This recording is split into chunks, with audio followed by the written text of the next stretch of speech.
बातमी आहे संभाजीनगरातून। संभाजीनगरात काल निर्माण झालेल्या नाराज नाट्यामध्ये आता एक ट्विस्ट आलाय।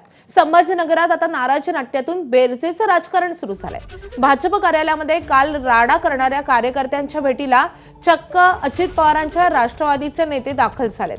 राष्ट्रवादीचे शहराध्यक्ष अभिजित देशमुख यांनी काल भाजप कार्यकर्ते प्रशांत भदाणे यांची भेट घेतली आणि त्यामुळे नाराजांनी आपल्या उमेदवाराला पाठिंबा देण्यासाठी वेगळी रणनीती तर आखली जात नाहीये ना असा सवाल उपस्थित होतोय।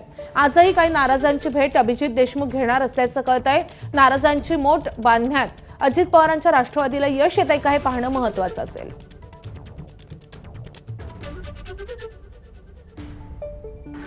12 वर्षे घातले आणि मी पूर्ण घातले। मी बिझनेस घातला, मी तन मन घातलं, सगळं घातलं मी जनतेच्या एक एक याच्यात पूर्ण घुसलो ना दादा। मी काहीच मागितले, काहीच मागितलं मी फक्त यांच्यासाठी काम करत गेलो। जनता मायबापासाठी खरंच सांगतो मी जनतासाठी केलं, पक्षासाठी केलं, यांच्या वैयक्तिकसाठी केलं।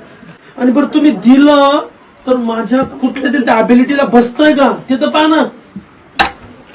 एक अबिलिटी सांगा ना तुमची कुठली अबिलिटी येतं।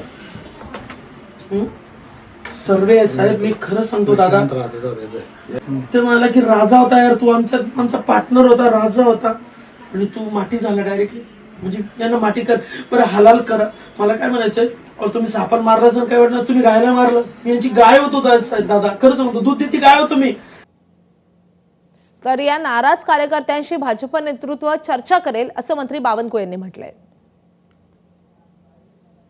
पक्षामध्ये काही काळ कार्यकर्ते जरी नाराज झाले असले, काही निर्णय मनाविरुद्ध जरी झाले असले तरी आमचा कार्यकर्ता काही दिवसांनी पक्षाची भूमिका समजून घेतो, पक्षाने घेतलेला निर्णय समजून घेतो आणि पक्षादेश मानून पुढं त्या ठिकाणी पुन्हा एकदा भारतीय जनता पार्टीचे उमेदवार निवडून यावे, आपला पक्ष निवडून यावा याकरता कामाला लागतो।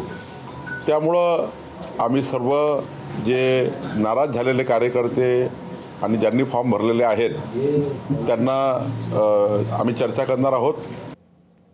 बातमी आहे सांगलीमधून। मिरजेमध्ये प्रभाग क्रमांक 3 मध्ये भाजप उमेदवाराच्या सुनीता